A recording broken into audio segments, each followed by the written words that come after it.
Kant'ın düşünceleri, güzelliğin doğası hakkında derinlemesine bir anlayış sunar ve bu kavramın nasıl algılandığına dair önemli bir bakış açısı sağlar. Ancak Kant'ın estetik felsefesi sadece güzelliği tanımlamakla kalmaz. Aynı zamanda güzellik kavramının öznel ve nesnel unsurlarını da ele alır. Bu videoda Kant'ın estetik anlayışını çözümlemeye çalışırken güzellik kavramının nasıl bir öznel bakış açısına sahip olduğunu keşfedeceğiz. Öyleyse Kant'ın güzellik hakkındaki düşüncelerini anlamaya ve tartışmaya hazır mısınız? Aydınlanma çağı denince akla gelen ilk isimlerden biri olan Immanuel Kant, 18. yüzyılın ahlaki değerleri, metafizik ve etik anlayışlarına yönelik geliştirdiği teorileriyle ve yöntemleriyle bilinir. Alman filozof Kant'ın görüşleri, dönemin düşünürlerinden Jean-Jacques Rousseau'yla insanların eşitliği ve doğuştan getirdiği özgürlük haklarına inancı açısından benzerlik gösterir. Kant, yine Rousseau'nun görüşleriyle benzer şekilde insanların doğuştan getirdikleri hakların kendi iradeleri doğrultusunda belli bir ölçüde sınırlandırılması karşılığında evrensel insan haklarının gözetildiği bir devlet düzeninden bahsedilmesiyle de dönemin düşünürlerinden farklılık gösterir. Kant'ın estetik ve güzellik kavramlarına yönelik teorileri ise halen tartışma konusudur. Bu kavramlara dair görüşlerini evrensel ilkelere dayandıran Kant, estetiğin görselliğin ötesinde çok yönlü bir deneyim olduğuna dikkat çeker. Peki sanat eserlerinden doğal güzelliklere kadar birçok konuyu içinde barındıran bu kavramlarla ilgili deneyim ve görüşler söz konusu olduğunda evrensel bir birliğe varılması mümkün müdür? Şimdi Kant'ın estetik anlayışına daha yakından bakalım. Immanuel Kant, güzellik ve estetik anlayışına ilişkin görüşlerine çoğunlukla yargı yetisinin eleştirisi eserinde yer vermiştir. Ona göre estetik ve güzellik kavramları üzerinde belirleyici olan etkenlerin başında yargı gücü gelir. Kant eserinde konuyu şöyle özetler. Bir şeyin güzel olup olmadığına karar vermek için tasarımı bilgi amacı açısından anlama yetisi aracılığıyla nesneye bağlayamayız. Fakat daha ziyade muhayyile aracılığıyla özneye ve onun hoşlanma ve hoşlanmama duygusuna bağlarız. Beğeni yargısı öyleyse bilişsel dolayısıyla mantıksal bir yargı değildir. Fakat daha ziyade belirlenim zemini öznel olmaktan başka bir şey olmayan estetik yargıdır.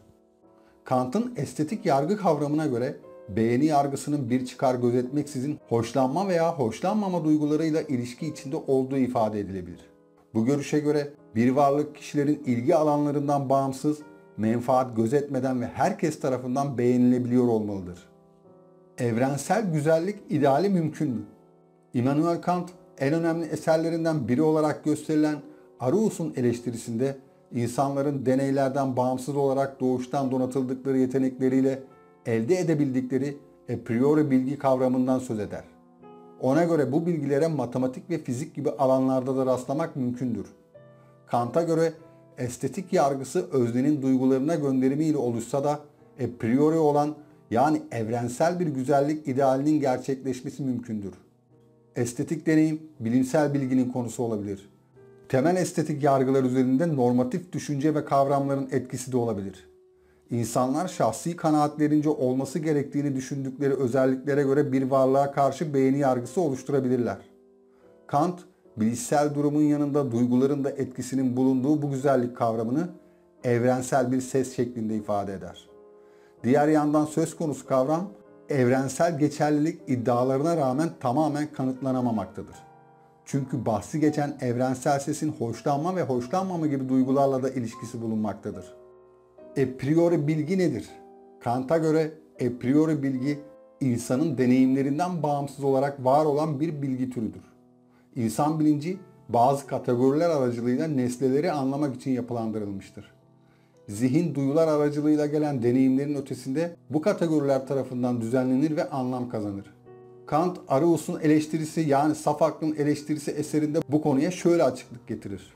Saf aklın işlevi nesnelerin sadece olası deneyimine dair bilgisini değil, aynı zamanda tüm nesnelerin kendileri hakkında önceden bilgi sahibi olma yeteneğidir. Kant'ın kategorileri düşünce yapılarının evrensel ve zorunlu olduğunu iddia ettiği kavramlardır.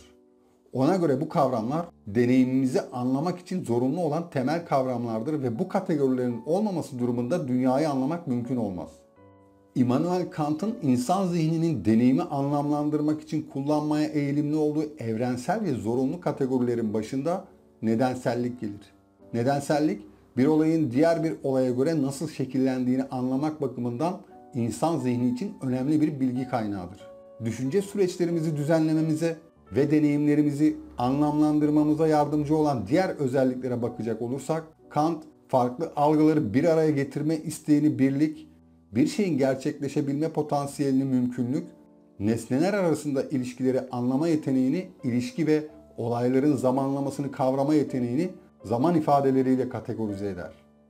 Kant, farklı öğelerin bir arada bulunabilmesini çoğunluk, bir deneyimin bütünlüğünü topluluk, belirli koşullar bulunması zorunluluğunu gereklilik, bir nesnenin deneyimlenebilir olmasını gerçeklik, bir şeyin var olmasını varlık, bir nesnenin niteliklerini anlama yeteneğini nitelik, nesnelerin evrendeki konumunu anlama yeteneğini de mekan kategori olarak açıklamıştır.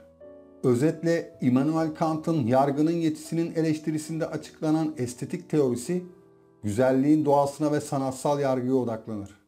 Kant, estetik yargıların öznel olduğunu ancak aynı zamanda ilgisiz zevk duygusuyla yönlendirilen evrensel bir niteliğe sahip olduğunu savunur. Umarım Kant'ın felsefi derinliklerine dalarken hem eğlenmiş hem de düşünmüşüzdür.